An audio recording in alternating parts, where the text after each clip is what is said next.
amigos da NN Net, mais uma semana, graças a Deus, estamos aqui de volta com o nosso Tribuna do Esporte. Hoje muito feliz porque a semana realmente já começou aí bombando, né? É time aí que a gente esperava alguma coisa, já está ficando pelo meio do caminho, é time que a gente precisa bater papo, é gente mandando recadinho aqui para alguém aqui, né? Então, nosso Tribuna do Esporte é o nosso bate-papo esportivo semanal. E hoje, né, vocês estão vendo aqui, a bancada hoje está bastante ampliada, vamos assim dizer. Bom, vamos começar o nosso programa. Eu vou começar lá com o meu amigo Zezinho. Fala para esse menino parar de gritar ali, né? Então vamos começar lá pela ponta esquerda. O nosso convidado hoje, Márcio Ferreira, que dispensa comentário. Um dos melhores narradores do Brasil. Conhece do futebol candango. Ele está sempre na mídia, mostrando aí o que é de bom no esporte. Boa tarde, meu amigo Márcio, tudo bem? Boa tarde, Wilson. Prazer estar aqui com você, com os demais convidados. E você sabe que falar do futebol de Brasília é sempre bom, né? Porque a gente faz parte dessa história desde 1982, quando nós iniciamos na crônica esportiva, ao lado do meu pai, lamentavelmente falecido, capitão Mendes Ferreira.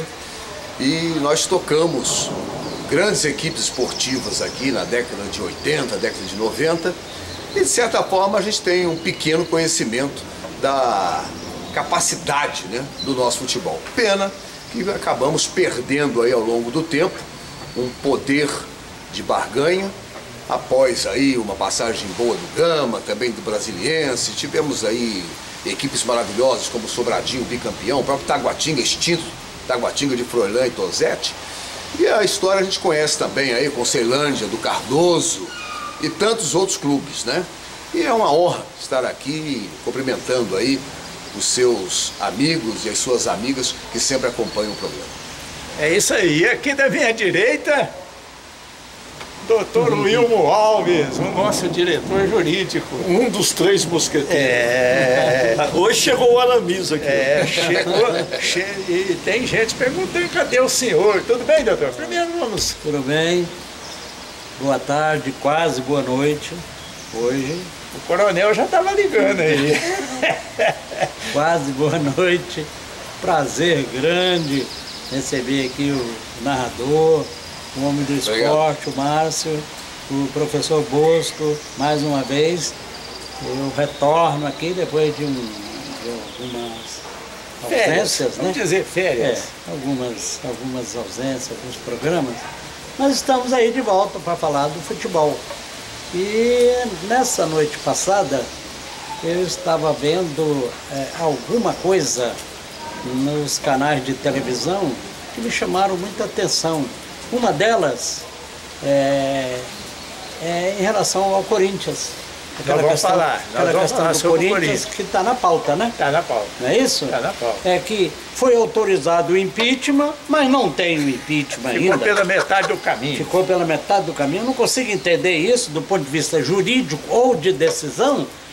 Ou autoriza o impeachment, o Conselho Deliberativo, com uma maioria, ou não autoriza. Se autoriza, por que não autorizou? Porque não fez logo o impeachment do presidente do Corinthians. Se assim, ele merece. Eu não estou dizendo que deva fazer. Mas se apurou e a votação foi pelo impeachment, era só terminar a votação para o impeachment. Mas eu acho que ali... Então, é isso. Lá em relação a vai de bet. Quer dizer, ali está uma engronha, né? Está uma engronha aquilo ali. Mas eu acho que ali rendeu algumas coisas nos bastidores. É possível. É possível. E tem gente ali dizendo que não sabe de nada, que não viu, não participou, o outro diz que ele participou. E é por aí afora. Esse embrolho. Vamos que vamos, né? E aqui no centro das atenções hoje, o homem da Áfia. Isso. Né? Então, hoje eu não veio de Áfia, não. Camisa é bege, né? Tudo bem, meu amigo? Assim? Isso aqui me lembra, tudo bem. Boa tarde, quase noite, doutor Wilmo, diretor jurídico. Diretor jurídico. Nilton Moura, diretor-presidente. Seu Márcio Ferreira, diretor superintendente financeiro. Muito obrigado. Essa camisa minha me lembra, e você, amigo telespectador, tudo que a gente faz aqui é pensando em você. Nylon, lembra quando saiu aquelas camisas de nylon de gola rolê? Olha, polo. Quem tinha uma camisa rolê daquela? Olha, E depois de muito tempo que meu estava na crista da onda. Isso. O cara usava uma camisa de gola rolê e as mulheradas falavam assim, esse cara é um pão. É um pão. Depois de muito tempo, meu filho morou nos Estados Unidos, que eu descobri o que quer dizer nylon. Ah, é? Eu pensava que era aquela linha de pescar.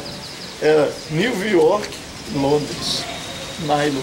Que o navio mercante ia e voltava por causa da Revolução Industrial. Interessante, né? É. Mas o arranca-rabo que teve no Corinthians não é nada perto de uma futura eleição da CBF. E olha aí, vocês viram que aqui o nosso Tribuna do Esporte também é cultura. Pô, Nylon eu também pensava que era só aquela linha de... Eu só quero esclarecer, É.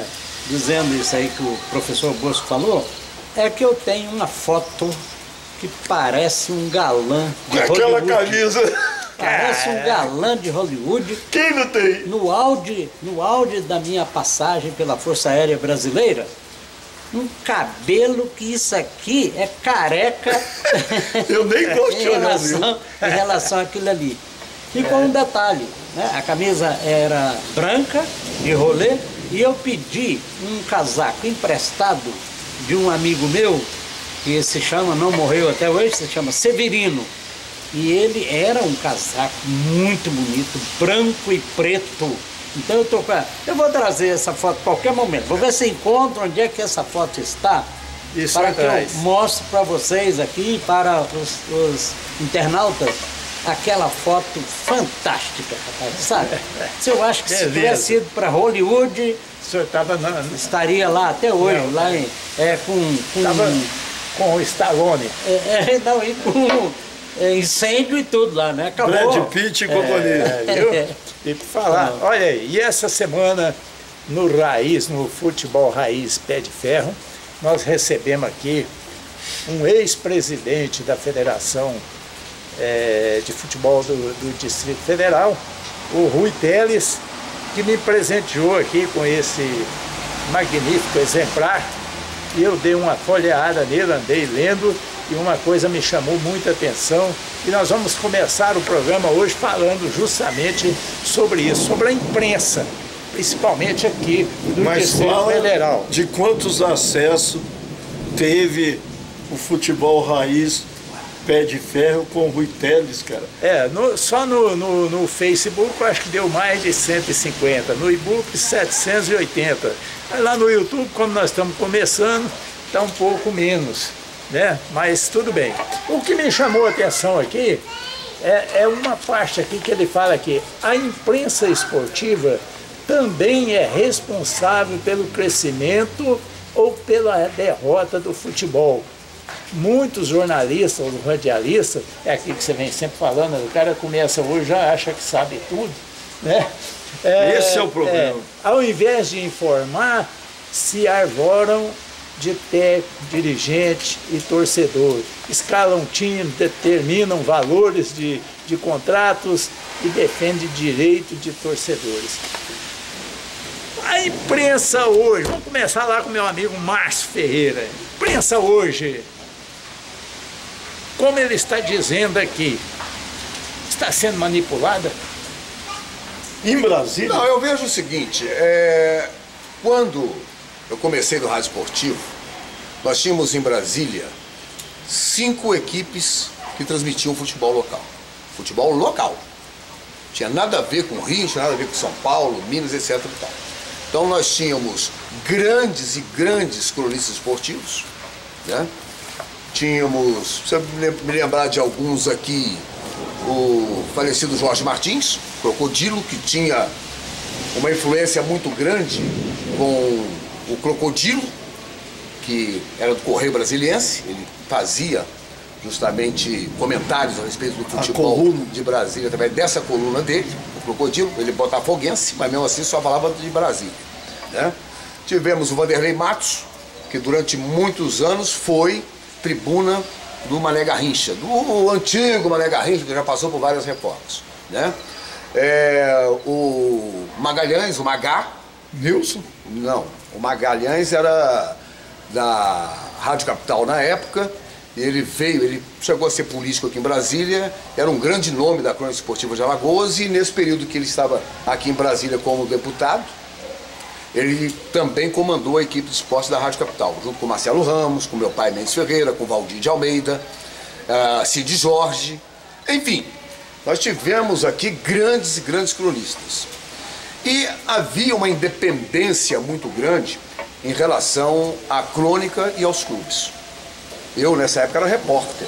Eu tinha liberdade total de poder fazer a pergunta que eu bem desejava a qualquer um, fosse jogador ou fosse dirigente. Liberdade total. Era mergulho no vestiário, jogador lá saindo do banho, a gente com o microfone ali entrevistava o dirigente, árbitro, a gente tinha uma liberdade enorme. A gente trabalhava, efetivamente a gente trabalhava. Muito bem. O que mudou de lá para cá? O que mudou de lá para cá é que o futebol passou a ter muita sombra nos bastidores. E passou a ser muito perigoso a manutenção dessa liberdade da crônica diretamente com jogadores e com dirigentes. Dirigentes para esconder algo de errado. E jogador com esquema de empresário. Entraram no meio. E aí passou-se a dificultar. Piorou para a imprensa esportiva do rádio a televisão. A televisão entrou e pagou, evidentemente, o rádio nunca pagou, mas a televisão entrou pagando. Para poder ter audiência, botou dinheiro, direito de imagem, exclusividade, aquele negócio todo. Aí já começou a tolher a maioria. Então hoje o que acontece? Acontece que a televisão, ela dominou o esporte no geral, não é só o futebol não. Se você pegar o vôlei, basquete, pegar qualquer outra modalidade esportiva, eles vivem da televisão, direito de imagem. E o rádio ficou jogado a escanteio, assim posso dizer, usando o termo esportivo, né? Então, para a gente trabalhar hoje, a imprensa radiofônica hoje, ela encontra inúmeras dificuldades. Primeiro, que não tem acesso mais. E o jogador hoje também não tem muita coisa a dizer não. O jogador de futebol hoje, ele sabe falar o beabá do que ele fez em campo, não gosta de ser cobrado, a maioria já é milionário, não precisa mais, como se diz, não tem nada que provar para ninguém. Em um ano de um grande time aí, ele já tem mansões e já tem esquemas montados aí com grandes empresários do futebol mundial, e a gente ficou dentro dessa situação. Então eu vejo que a imprensa, ela elevava muito o esporte no geral, e hoje é só a televisão. Quem manda no esporte em geral no Brasil, até no mundo, posso dizer, a televisão são as grandes redes que fazem aí a cobertura. Mas ninguém. E você falando aí, eu lembrei lá na época do rádio mesmo, né? Que tanto de fios, né? Fios dentro de campo, cara. A pessoa tinha um só para arrastar os fios ali dos microfones. Cabisto. Doutor, hoje então, o Márcio falou que o problema, o comunicador hoje, o repórter, o radialista e tal, não tem a liberdade de, realmente não tem. Hoje, inclusive, a própria CBF já elimina tantas, já dita quantas pessoas podem entrar dentro de campo. O senhor acha então que hoje a imprensa, ela está, além de manipulada, impedida, está fraca? Aqui perdeu o poder de... aquele poder do microfone? Perdeu, Newton. Eu gostaria até de perguntar ao nosso colega, o Márcio, primeiro dizer a ele que eu acompanhei, eu estou com 77 anos, e não sei a sua idade, mas eu sou da época do Mendes Ferreira, seu pai. Poxa. Tá bem? Sou da época do Mendes Ferreira. E Que foi militar, ou não? Sim. Seu pai? Capitão, Sim. capitão. Chegou ao posto de capitão do Exército. Então... Tá bom. E quero só lembrar uma coisa, o seguinte. Eu comecei no rádio muito tarde. Tenho 10 anos de rádio. Né? 10 anos. Mas eu tenho de rádio 10 anos. De estádio de futebol, de presença de futebol, eu tenho desde o Pelezão. Desde o Pelezão. Faz tempo, hein? Faz tempo. E vou citar aqui, esse meu filho que acabou de ligar, ele nasceu no dia 17 de outubro de 1971. Naquele dia tinha no Pelezão um jogo da seleção mineira juvenil de futebol contra uma seleção brasiliense de futebol. E eu estava lá. Eu estava na ativa da Força Aérea e fui escalado para a representação no estado. Que é nessa época das grandes construtoras de Brasília, né? Exatamente. Rabelo, não é isso? Tinha Rabelo, Rabelo, não é? Tinha isso aí. Então, só ainda complementando o que o companheiro Márcio falou, foi ainda naquela época, um pouco antes da sua narração, Sim. um pouco antes, quem nós tínhamos? Para mim, um dos maiores narradores que eu vi, era Aloysio Parente. Aloysio Parente, é verdade. Aloysio Parente. Foi na mesma época, era a Rádio Nacional, no Pelezão, e quem estava no campo como repórteres. Por quê? Porque eu assistia todos os jogos. Sim. Era Carlos Alberto, Nilson Nelson. Falecido Nilson Nelson. Nilson Nelson, que deu nome ao estádio. Então... Ao ginásio. Ao ginásio, perdão. Então, só para dizer o seguinte, é que o que eu vi, o que eu assisti com 20 anos, 22 anos, é muito, mas muito diferente do que nós vemos hoje. Bem diferente. Eu, em algum momento, fui repórter de campo, em algum momento desses 10 anos que eu estou no rádio, para cá, fui. Mas o que eu me lembro de ver Carlos Alberto, Nilson Nelson e aquele outro nosso colega, que eu não sei se morreu, o Cavalcante. Roberto Cavalcante, Perdigueiro. O Perdigueiro. Morreu? Não, eu não tenho essa informação. Então, a última vez que eu vi, que eu conversei com ele, foi numa apresentação ou numa comemoração, um encontro. Foi no encontro da ABCD lá na ASBAC. Foi na ASBAC, exatamente. Ele era o treinador de um time, aliás, não sei quem era o treinador do outro. Não foi nem na ASBAC, professor, foi no Centro de Treinamento Brasiliense. Isso. Então, quem, embora não sendo do rádio, com o microfone na mão, numa cabine, acompanhou isso e vê hoje o que nós assistimos no futebol, diz, realmente tem. Você não consegue, você não vê mais um repórter, o que a gente via, Nilson Nelson. Na época, eu acho que o seu pai era dessa época, não era? Meu pai foi a partir de 74, 73, 74, quando nós chegamos. Então foram 2 anos, 3 anos depois. Mas Vanderlei Matos era dessa época. Era dessa época.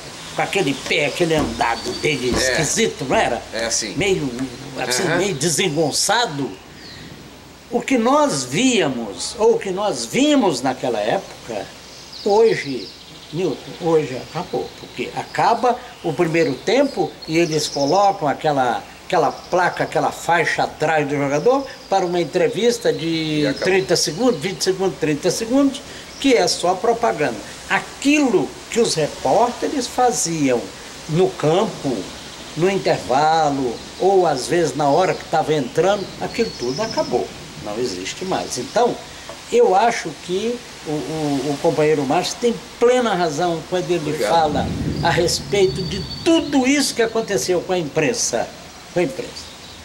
E o que causou tudo isso, que eu estou com ele, foi a questão financeira, a questão do poder de mando financeiro das grandes emissoras de televisão, ou das emissoras de televisão. Elas começaram muito tímidas. Lembro muito bem que no intervalo de um jogo para o outro, com Geraldo José de Almeida, que tinha narrado a Copa de 70, narrando na televisão, Geraldo José de Almeida, o famoso ponta de bota, que ele falava, no intervalo, eram 15 minutos de João Saldanha falando a respeito do jogo. E nós hoje não vemos mais isso, acabou. Então você vê alguns ex-jogadores, a maioria ex-jogadores, alguns jornalistas que despontaram, mas é uma coisa muito limitada, muito limitada. Então, penso que nesse diapasão, a imprensa foi aqui para nós. Como eu não sei, eu não vou cobrir futebol no Rio de Janeiro, São Paulo, também, embora já tenha ido em alguns deles, até em Natal, fiz futebol de lá, embora eu não tenha feito isso, mas o que nós vemos na mídia é isso, não é? Tá bem? Então, é isso aí. Eu acho que o companheiro Márcio tem plena razão. Tá? E aí, então, meu amigo Bosquinho, sobrou agora para você falar o que nós vamos esperar daqui para frente. A imprensa vai continuar trabalhando. Você falou um negócio aí que, eu não sei se foi você ou o Márcio, falou que a TV pagou, entrou e pagou. Sim. E o rádio não pagava. O medo da televisão entrar na mídia, como diz o doutor aqui, na época de transmitir jogo, era a concorrência com o rádio. Eles ficavam com medo, eu lembro que eu trabalhava na Record, eles ficavam com medo de não dar audiência, não dar audiência pro rádio. E depois fazer tipo assim, ser humilhado pelo rádio. Nós temos chance ou não? Tem uma geração que nasceu de 50 a 70, é a geração do rádio e analógica.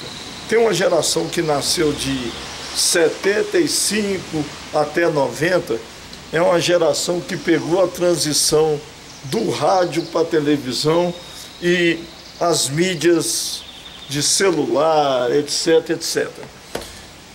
Por que o rádio era bom? Porque você ia no estádio, tinham 5 equipes de rádio aqui, Rádio Capital, rádio não sei quantas, rádio não sei das quantas, e todo mundo transmitia e era uma concorrência. Rádio Nacional, Rádio Planalto, Rádio Alvorada, né? Rádio Alvorada. Isso. E até a própria Rádio MEC. Isso. Tinha aí, tudo no AM. Se você tivesse lá no Ceilândia, na época do Cardoso, trouxe o César, trouxe o Brito, lembra? Lembro. Aí você estava lá vendo Ceilândia, mas você estava aqui no radinho sabendo o que aconteceu no Cruzeiro Itaguatinga, o que aconteceu no Gama.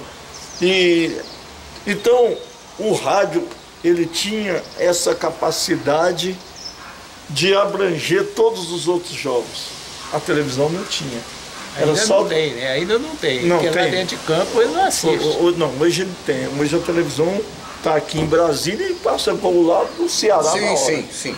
O rádio, muito o rádio era mais aspecto instantâneo. Né? Certo. A linguagem nova de mídia diz que o rádio é mais instantâneo. Porque também tem um detalhe. Na década de 70, década de 80, o maior sucesso era a loteria esportiva. Isso. E o rádio é que dava praticamente... A cobertura total. Praticamente, não digo em tempo real, não, que era difícil, tinha que pegar para sintonizar Embratel, emissoras, né? Por exemplo, num jogo lá do Amazonas. Aí você pegava aqueles rádios antigos, né? Lá em casa tinha uma Pioneer desse tamanho aqui. Motorrádio lá e tal, etc e tal. Filco. Também Filco. E a gente pegava o ouvinte, que era apostador, ficava ligado para poder conferir os jogos da loteca. Né? Antes do Fantástico, que tinha um quadro da Zebrinha. o falecido agora, Léo Batista. Então, a instantaneidade do rádio, durante muito tempo, segurou o rádio. E, olha o que ele falou aqui, qual é a mazela do futebol de Brasília? Eu falo que é a mazela. O Márcio fala que os clubes aqui são natimorto, nasce e morre, nasce e morre. Não, é o lugar onde tem mais equipes campeãs mortas do que vivas. Não existe em qualquer lugar do mundo equipes campeãs que morreram. Brasília tem um monte. Aí, qual é o mal do futebol de Brasília? Teve o Cardoso, teve o Vander Abdala do Brasília, teve o Froilán, teve o que vendeu o Pelézão lá, o Wagner Marques no Gama. Agora tem o Luiz Estevam. Então, o futebol de Brasília, e aí a imprensa, viu, seu Rui Teles, meu amigo, a imprensa é culpada? Porque não, a imprensa tem que fazer. Gente, isso é literatura. Tem um livro chamado Sociedade em Rede, Manuel Castells, o livro Sociedade em Rede. Ele vale a pena ser lido. Manuel Castells, quando escreveu Sociedade em Rede, quem fez a contracapa dele foi o Fernando Henrique Cardoso. Se bem que o Fernando Henrique Cardoso leu o livro e na presidência fez tudo ao contrário. Mas ele leu e fez ele leu e fez os prolegômenos lá da capa. Então, que diz o Manuel Castells?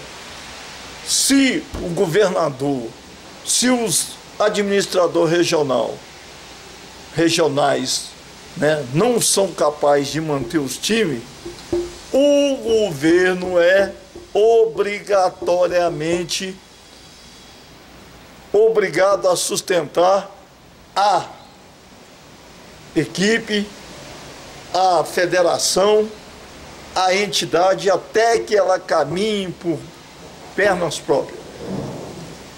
Quando eu era diretor da FUSTA, o Valmir dava uma sala para a gente na administração regional, emprestava um auditório e arrumava ônibus. A FUSTA disputou 3 campeonatos brasileiros. Então o Manuel Castells defende que quando o evento não se mantém por si só, aí tem que avisar para o nosso querido governador. É para patrocinar os times de Brasília, não é de fora não. Ele patrocina os times, é o time de fora. Ele entendeu mal a colocação. Patrocinar o Flamengo não pode. Ele tem que patrocinar uns 5 milhões que ele dá por mês lá para o Flamengo. Dava para ele dar aqui para os times da primeira, segunda e terceira divisão. E ia sobrar dinheiro. Então, a imprensa é culpada a hora que ela não cobra das autoridades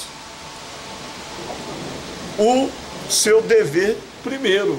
Porque não pode ficar na época do Cardoso, na época do Vander Abdala, na época do Wagner Marques, na época do Froilán, agora é a época do Luiz Estevam. O dia que o Luiz Estevam de Oliveira Neto falecer, aí vai ficar com a filha dele, vai ficar com quem? Então, a imprensa, cabe à imprensa não só ficar bajulando quem está no poder, mas ter uma posição proativa em favor do esporte. Porque o esporte brasileiro, no vôlei, está em 10º lugar, quase caindo lá na Liga Feminina. No basquete, fica ali 5º, 6º, quando era o NBB CEUB, pelo antigo patrocinador do CEUB lá também, que foi um cara que alavancou o futebol de Brasília, o basquete foi até campeão sul-americano. Depois perdeu o patrocínio, perdeu o CEUB, perdeu o patrocínio do BRB, caiu. Então, cabe à imprensa desses diversos esportes não só ficar bajulando as autoridades, mas também cobrar. Não precisa fazer aquilo que o presidente do Corinthians falou ontem com o Tuma Júnior, não, nem que o Tuma Júnior falou para o presidente do Corinthians, não. Pode ser uma relação mais amistosa, entendeu? Mas cabe à imprensa não bater de frente, mas cabe à imprensa apontar caminhos. É porque, só para poder fechar aqui, eu quero dizer o seguinte: hoje, a chamada imprensa, ou a grande mídia, ela é voltada para apresentadores, torcedores do que profissionais. Hoje você vê muitos sem capacidade, mas pelo fato de ter jogado no Corinthians, no Flamengo, no Palmeiras, num Grêmio, etc. e tal, acaba ocupando espaço de quem estaria melhor preparado para poder apresentar, inclusive com mais conteúdo, determinado programa. Então hoje você pega, de repente liga num canal em que tem um ex-jogador de futebol que torce para determinado time e fica xingando os outros e defendendo o errado do seu próprio time. Fala mal pra caramba. Então é um torcedor de microfone. Então hoje a maioria torce com o microfone na mão, o que é lastimável para nós que sempre nos preparamos para poder levar com imparcialidade o acontecimento, não só nos jogos, como também nos bastidores dos clubes. E aí a gente fica observando, a gente fica olhando, poxa, ainda tem gente, a maioria ainda vai acompanhar isso e vai repercutir na chamada rede social. Ah, porque teve 1 milhão, teve 2 milhões de visualizações, que o cara lá xingou fulano e o Beltrano, etc. Virou uma crônica de fofoca e de pessoas incapazes de poder gerar conteúdos realmente em relação, principalmente, aos grandes clubes de futebol local. Mas fechando essa pauta, então vocês viram aí que o meu amigo Rui Teles, que foi aclamado aqui pela imprensa várias vezes, fulano que é Rui Teles fora da federação. O futebol. O futebol, Rui Teles é isso, Rui Teles é aquilo. E quase poucos a mais, era jornais e rádio dando a notícia, né? O Rui Teles foi muito amigo do rádio. Ele combateu a transmissão dos jogos de fora para Brasília nos horários em que aqui estavam sendo disputados os jogos do futebol local. No Pé de Ferro, ele falou que o futebol de Brasília ia começar às 4 e o futebol que vinha do Rio de Janeiro começava às 18. Às 4, 16 o futebol de Brasília e o futebol que vinha de fora 18. Ou então o futebol de Brasília começava às 15 até às 17 e o futebol que vinha de fora começava às 17. Isso nas TVs aqui de locais. A TV local. Quer dizer, as repetidoras, né? Sim. Né? Isso. Porque, obviamente... Cortava, né? Cortava a programação nacional. Você pegava a televisão de São Paulo. Olha aí, aqui no Zezinho hoje tem até trovão, olha aí. Tá bom. Escuta só. Mas o ambiente está muito bom. Vamos voltar para a pauta, senão não vamos para a pauta não. Só lembrando aqui que você falou hoje que, por exemplo, narradores, que o rádio está perdendo espaço, mas eu estou vendo uma nova luz no fim do túnel para o rádio, porque a maioria aí desses narradores aí de televisão, o cara pega só a imagem e pega o narrador de rádio aqui, porque não aguenta certas coisas que ele vê aí. Rapaz, nem fala não, né? Até eu tô tirando de narrador, imagina se eu vou ter. Eu tive 1000 e poucos acesso agora, hein? Nós estamos crescendo, vamos voltar para a pauta. Vamos lá. A gente tem que fazer a pauta. Com pressa de ir embora, né, doutor? Não é pressa não, é porque... Doutor, juridicamente, vamos lá. Impeachment. Isso. Do Corinthians? Do Corinthians. Do Corinthians? Como é que o senhor viu isso? No início da minha fala, eu disse isso aqui. O impeachment é impeachment. Impeachment não tem. O impeachment brasileiro, doutor, você não entendeu ainda. O que a gente já viu, um impeachment, e desculpa o professor, sem ideologia, professor, sem ideologia. Certo. O que nós vimos, um impeachment em que os direitos políticos foram preservados para uma pessoa que teve o impeachment, aí a gente já vê tudo, né? Viu tudo isso. Isso que está acontecendo no Corinthians em relação ao impeachment político que nós vimos lá em 2016, por aí, é fichinha. Só que eu não conheço uma decisão jurídica que diz, não, foi autorizado o impeachment, mas não foi feito o impeachment. Aí eu pergunto, qual o momento que os conselheiros do Corinthians vão se reunir para aí sim fazer o impeachment do presidente atual do Corinthians. Isso não ficou decidido. Ou não ter, né? Eu vou dar uma de advogado do diabo. Pois é. Ó, foi 136 votos contra 114. Não, 126 a 114 então, a favor. Como você vai impeachment um cara que teve maioria no Conselho? Pois é, mas a maioria foi pelo impeachment. 126. Então. Não, 126 pelo impeachment. Só que o Conselho tem 300 pessoas. Quantas tem aí? 200 e... não foi 240. Aí o cara... Por que os outros 60 conselheiros... Você vê? Eu vou completar. A pergunta, presidente, que você me fez, juridicamente, como é que fica? Não está previsto isso na lei. Não está. O impeachment em 2 etapas? Não existe. Não existe. Ou é o impeachment, ou foi absolvido do impeachment. E pronto. Teve maioria a favor do impeachment. Eles votou primeiro a admissibilidade do impeachment. Aí ficou 126 a 114. Sim, eles não podiam votar o impeachment, porque foi uma diferença muito pequena. Não, mas deu maioria. Deu maioria. E o regimento interno. O regimento interno do Corinthians prevê essa maioria. Por qual motivo, e eu vi isso de madrugada, por qual motivo não se celebrou o impeachment em seguida ou juntamente com essa votação? Não se sabe. Veio em um dado momento o diretor jurídico do Corinthians e disse que não podia. O repórter perguntou a ele de madrugada. Você acompanhou isso? Eu acompanhei até 11 horas, depois de desistir. O repórter perguntou a ele, e agora, como é que fica? É melhor ou é pior? Ele disse que não podia falar nada porque era um processo que estava em andamento. E aí o âncora disse, então por que ele veio falar a respeito disso? Ela só não dizer não vou dar entrevista a respeito disso. Então veja, nem o diretor jurídico do Corinthians sabia de madrugada como é que ia ficar.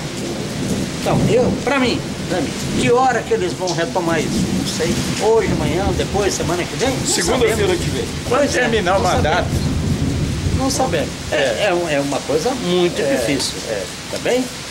E eu vi também. Parecido com alguma coisa, desculpe, mas é parecido com alguma coisa da Suprema Corte, quando diz, o juiz pode fazer isso assim, assim? Não. Mas se for no Supremo Tribunal Federal, pode. Aí complicou.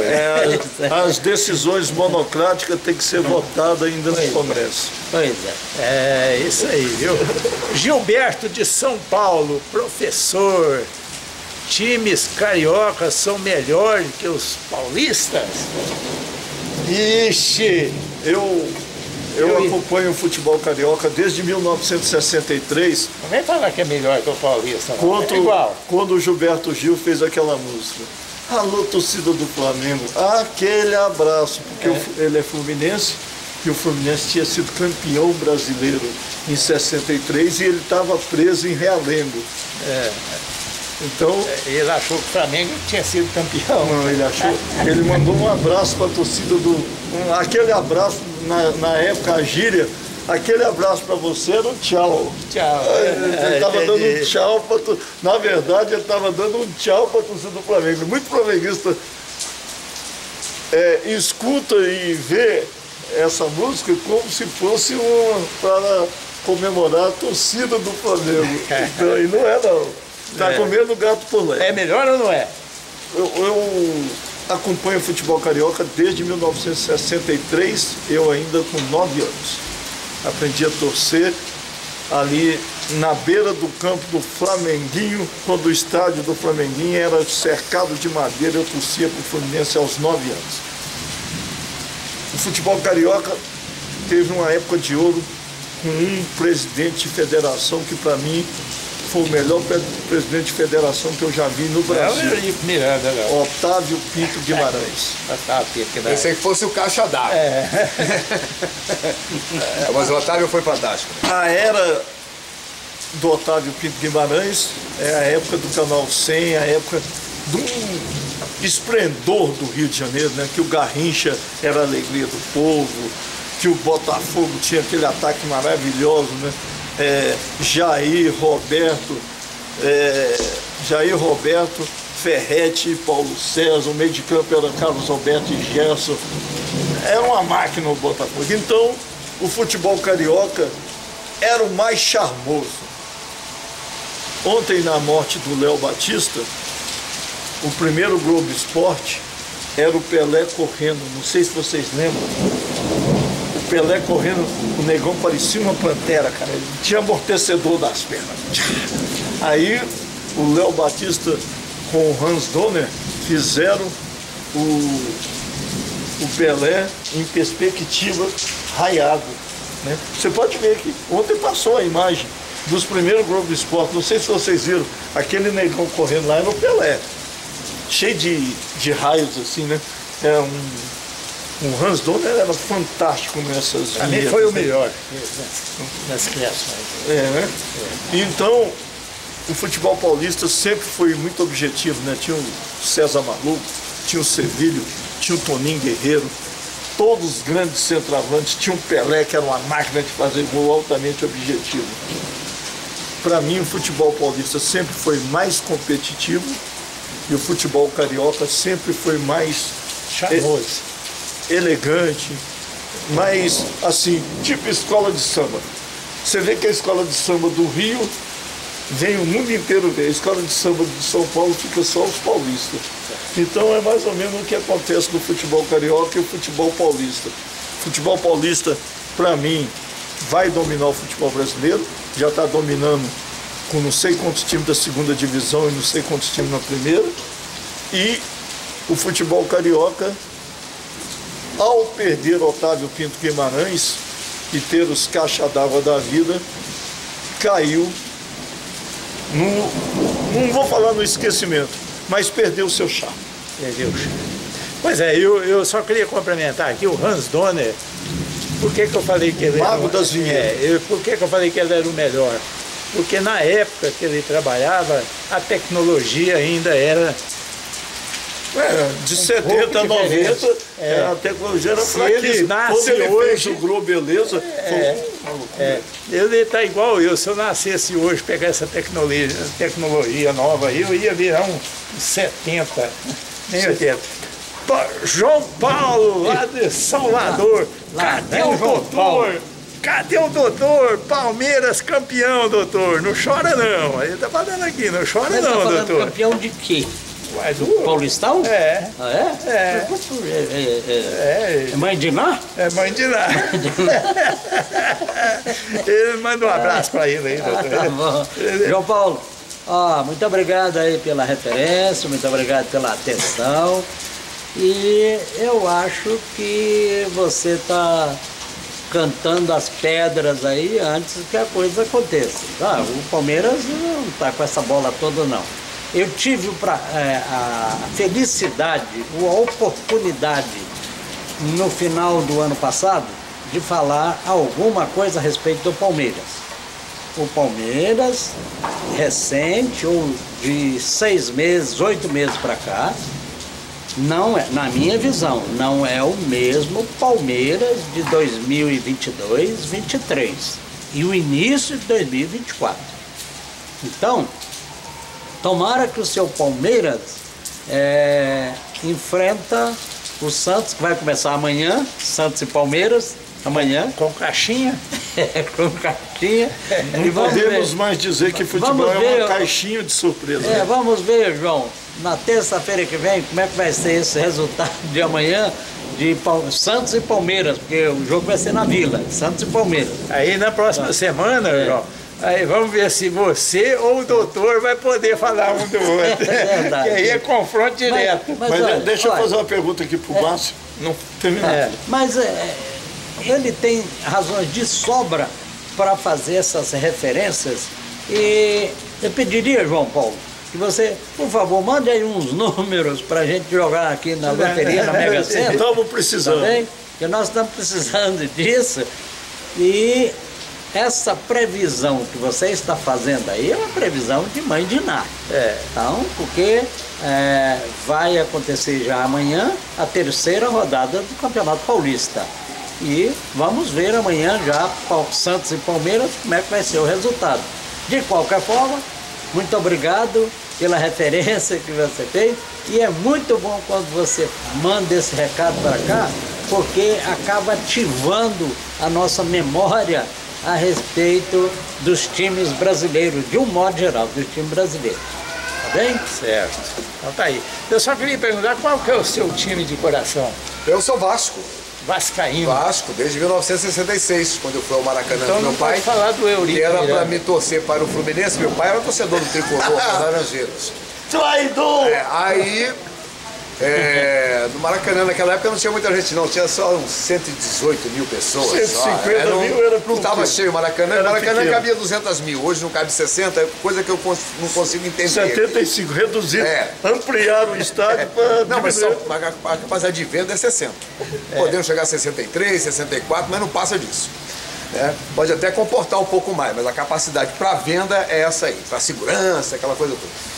E aí, quando terminou esse jogo, que era um clássico intermediário na época do campeonato estadual, O Botafogo era o time da época, né? O Fluminense venceu o Vasco por 3-0. Garrincha, não é Garrincha não, como é que é o nome dele?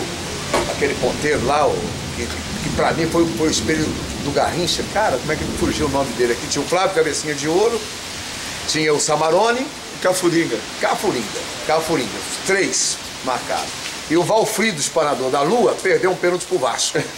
Foi 3-0 mesmo, Valfrido. Que, aliás, fez o título depois do Vasco em 70. O Vasco ficou aí um hiato enorme para poder conquistar Era um bom cabeceador, um né? estadual. Era grandão. E aí ele era espadaúdo, né? Ele era grande. E aí ele era o espanador da Lua. Como se ele alcançasse a Lua para espaná-la, né? Pela altura dele. Todo time carioca tinha um centroavante grande. O Botafogo tinha o Ferretti, o Vasco tinha o Valfrido, o Fluminense tinha o Mickey. E o Bangu tinha o Edson.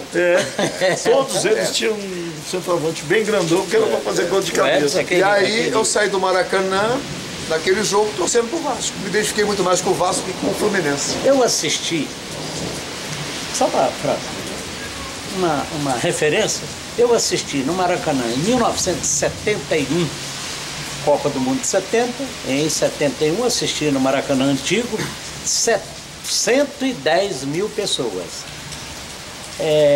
Se o companheiro Marcos passou a torcer para o Vasco em 66, em 71, ele deve se lembrar bem, naquele dia era Vasco e Botafogo, e o Tostão estreava no time do Vasco da Gama. A maior contratação do futebol brasileiro da história até hoje. E ninguém fala mais isso. E eu estava no proporcionalmente, se a gente dia. fizer a conversão de moeda, eu não me lembro se era cruzado, se era cruzeiro novo, porque mudou tanto de moeda o país, mas proporcionalmente o Vasco comprou o Tostão do Cruzeiro a peso de ouro, que hoje dá acima de várias contratações aí, milionárias do futebol mundial. Eu me lembro bem, antes do jogo, naquele aquecimento, não era o aquecimento, mas já pronto para jogar. Antes de ocupar o meio de campo ali, ficavam batendo bola, né? Hoje a gente não vê mais isso, né, Márcio? Hoje não vê mais isso. Tem aquecimento, volta, bota o uniforme, entrou e já vai para o meio de campo, para o hino nacional, aquelas coisas todas. Mas naquela época, cada time ficava na sua intermediária, um de lá, outro de cá, batendo bola, chutando a gol, conversando. E me lembro bem, lá de cima do Maracanã, eu olhando o Tostão, por quê? Porque chamava muita atenção, porque eu acompanhei a Copa de 70, né? Até o jeito de bater na bola dele era jeito diferente. de bater na bola. Eu não me lembro o resultado daquele jogo, realmente não me lembro. Porque tem quantos anos já tem isso, né? Tem muito 71. E me parece que o Tostão jogou só 6 meses no campo, né? Não Por me causa daquele lembro, problema professor, de não me lembro. descolamento de retina. Foi. Tá? Ele foi para Então, os Estados Unidos fez uma cirurgia na Houston, época, com os maiores especialistas e tal, ainda conseguiu ainda voltar a jogar, porque a carreira dele já tinha sido dada por encerrada aqui no Brasil, pelo que tínhamos, né, dos profissionais da área. Mas aí ele foi, jogou nos Estados Unidos e ainda conseguiu se recuperar para disputar a Copa do Mundo. Pois é, meu amigo, olha aí, o nosso Tribuna do Esporte está chegando ao final e eu só queria falar o seguinte: amanhã, quarta-feira, começa a Copa Verde para os times aqui de Brasília, que é Ceilândia e Capital. O Brasiliense, como teve uma melhor classificação, só já vai entrar na próxima rodada. Então, e o Brasiliense vai jogar justamente contra o vencedor aí de Ceilândia e Capital. E uma novidade, essa não tem prorrogação, se ficar empatado é nos pênaltis, e essa competição da Copa Verde só vai ter algum valor para competições fora do... Não vai ter Copa do Brasil, só a competição normal aí, que é o Campeonato Brasileiro, tá bom? Então tá aí, amanhã começa então a Copa Verde aqui para os times aqui do Distrito Federal. Isso é bom porque vai ser um jogo bom lá no Abadião. O jogo está marcado para as 15h30, e deve começar um pouquinho, deve estar uma atrasadinha, porque tem aqui, mas 15h30 é a hora do jogo para Ceilândia e Capital. E a gente torce, pelo amor de Deus, vamos ter um time mais para cima, vamos procurar aí colocar um time mais lá em outro série patamar, C, em outro patamar. Você está falando isso aí, eu gostaria de falar uma coisa aqui, cara. 2 minutos. Porque o futebol brasileiro sempre dependeu demais do futebol nordestino. O Lula, ponto esquerdo do Fluminense, o Zagallo, o Nunes, se eu ficar falando aqui, tantos jogadores. E esse ano no Campeonato Brasileiro vão ter 5 nordestinos. Eu acho isso bom. Eu queria também que tivesse pelo menos um do Norte, um do Centro-Oeste, né? Porque o Centro-Oeste perdeu os 3 de Goiânia, perdeu de Mato Grosso e de Brasília nunca teve, né? Então, é verdade. Então, isso é uma melhoria do futebol. E graças ao quê? A Lampions League, Copa do Nordeste. Ao que a gente tiver a Copa Planalto, o futebol do Centro-Oeste pode ser tão grande, né? Por causa do... Por que eu defendo isso?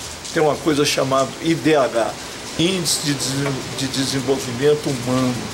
O índice de desenvolvimento humano do Centro-Oeste é igual o do Triângulo Mineiro. Então, as crianças são grandes, fortes, e se aprender a jogar, tem condição. Enquanto o jogador brasileiro no Brasil inteiro está diminuindo de tamanho, não tenho nada contra o Hendrick, mas o Hendrick bate no umbigo do Lewandowski. Fica muito difícil. É isso aí. Então tá aí. Então, meu amigo, o nosso Tribuna do Esporte está chegando ao final, né? Com muita, assim, não digo tristeza, mas lamentando, porque demora demais passar uma semana aí para a gente poder nos reencontrarmos de novo. Mas aí durante a semana tem aí o nosso bate-bola, tem o futebol raiz do meu amigo Bosquinho, e tem as nossas jornadas esportivas, nossas transmissões de jogos. Aí é uma pena que a gente não pode transmitir com imagem, mas estamos sempre aí atuantes aí no esporte, principalmente no futebol brasileiro. Bom, vamos agradecer aqui o nosso convidado hoje, que espero que não seja a primeira vez que ele vem, espero que tenha gostado e aprendeu aí o caminho de casa, né? Apareceu no Rolando a Bola, apareceu no futebol raiz. É, isso aí. Márcio, muito obrigado por você ter comparecido aqui, abrilhantou, enriqueceu muito aqui o nosso programa, com bastante informações, principalmente com relação à imprensa, que muitas coisas que a gente não sabia, e que passa a saber que a importância, principalmente da imprensa anterior e a imprensa atual. Muito obrigado pela sua participação aqui e esteja convidado para voltar sempre que quiser. Eu que agradeço, sou movido a convite, né? Sendo convidado, estarei aqui com muito prazer. Só para encerrar, eu fiquei muito triste quando estava vindo para cá. Porque no caminho da minha casa até os estúdios, eu passei pelo CAV e vi um estádio, Meu Deus, em que eu transmiti grandes jogos, vibrava com o Clube Regatas Guará, que é um outro campeão morto. o Botafogo do Jorge Martins jogou lá. O Guará. E eu me lembro de várias e várias etapas ali de jogos no local. Também o Guará disputava outras competições nacionais. Assisti muitas partidas lá, Lá, não é? no Guará. Então, quer dizer, um estádio maravilhoso, gostoso. Não é um estádio enorme, não era, né? Porque agora está em ruínas. Acabaram com o estádio. Não só lá. Metropolitana também está abandonada. Pois é uma coisa lamentável. Então, quando o professor falou do apoio que tem que ser dado aos clubes de Brasília, né? O suporte, isso inclui-se estádio de futebol. Sempre foi assim. O Gama sempre teve o Bezerrão, né? O Taguatinga, o Cerejão, que virou Boca do Jacaré, acho que voltou a ser Cerejão. Mas o CAV me abateu porque eu gostava do Guará, Clube Regatas Guará, né? Uma equipe fantástica, né? Com grandes jogadores, que eu me lembro até hoje. Não vou citar nomes aqui para não estender muito esse comentário. Mas é realmente lamentável. E até esse jogo do Ceilândia, 3h30 da tarde, talvez seja falta de iluminação lá no Maria de Luz Abadia, na Abadião, né? Deve ser. Porque nada justifica você colocar uma partida às 3h30 da tarde. Quer dizer, não tem público. A maioria está trabalhando. Dia de semana, né? Dia de semana, 3h30 da tarde. Tinha que ser 19 horas. Então, quer dizer, olha, sinceramente, é de se lamentar. É de se lamentar. Mas, como se diz, é o que tem para o momento. Então temos que fazer dessa pouca farinha um pirão, lamentavelmente. Um grande abraço para você, para os nossos amigos aqui. É sempre uma honra poder estar em debate, em conversas, em aprendizado a respeito do futebol e de outros esportes também. Pois é, você falou um negócio certo aí, porque o campeonato atual nosso aqui, o Campeonato Brasileiro, nós vamos ter jogo às 11 horas da manhã. Falta de estádio, porque o estádio às vezes vai ter que ter 2 jogos no mesmo estádio. Então é isso aí. Meu amigo Bosquinha, muito obrigado. Aquele projeto nosso está em andamento. Tem 200 pessoas já programadas para trabalhar nele e vamos que vamos. Muito obrigado. Volta sempre na sua programação aí no Rolando a Bola, no Tribuna de Imprensa, a grade da sua NMTV Net, que você é o presidente, que nós vamos tentar alavancar de novo, mais uma vez, o futebol de Brasília.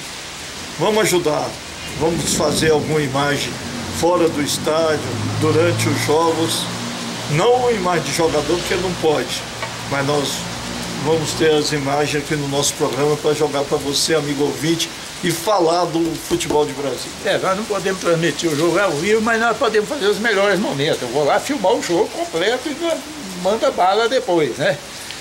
Meu amigo Dr. Wilmo, chegado aqui do João Paulo, que ele mora lá em Salvador. Não sai do pé dele. Não sai do pé as legítimas havaianas, né? No pé do Zé Tamborim. Palmeirense, né? Apesar dele ser palmeirense, é possível que ele tenha visto uma notícia pro Bahia também. Pois é possível que ele tenha visto aí uma notícia do Bahia, de um torcedor do Bahia que estava sendo operado de um tumor cerebral, e no momento da operação ele estava cantando o hino do Bahia.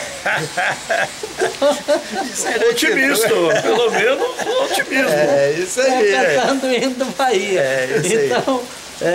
Então, é isso, João Paulo. E em relação ao nosso programa Tribuna hoje, muito obrigado, presidente Nilton, obrigado aos demais colegas, o professor, o Márcio aí, o grande narrador, que eu ouvi muito, viu, Márcio? Ouvi muito as suas narrações. Obrigado. Tá bem? Eu repito, estou no rádio há 10 anos, praticamente 10 anos, né? Mas eu era um homem de estádio, de radinho. Ainda tenho lá em casa, bem uns 3 ou 4 radinhos pequenininhos. Aquele motorrádio. Pequenininho mesmo, daquele de... O Dunga, né? Também se o Dunga, né? O Dunga 1, Dunga 2, né? O melhor de todos era aquele de Band 5 faixas, lembra? Era um motorrádio, não? É aquele quadradinho assim, Band 5 faixas. E é interessante, veja Era um o que é, motorrádio. né? É interessante.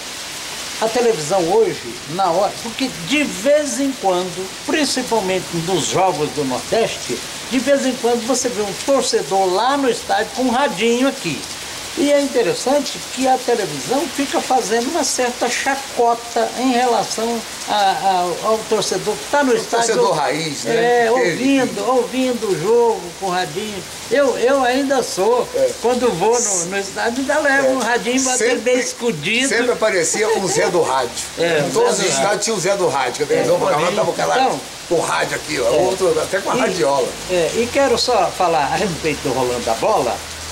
Eu estava numa cidade de veraneio, agora recente, e até falei com o Nilton, eu vou fazer uma matéria do Rolando a Bola, e começaria no seguinte sentido: enquanto o futebol não vem, que isso era em dezembro, enquanto o futebol não vem, nós vamos rolando a bola aqui onde eu estou, fazendo com que ela saia para não cair no buraco, porque a rua, o que tinha, era só buraco. Tá bom. Quando foi no outro dia, de manhã, eu falei, eu vou fazer a matéria e mandar pro Nilton. Tinha tampado o buraco. Tinha tampado o buraco. aí eu desisti. Ficamos desfalcados da matéria.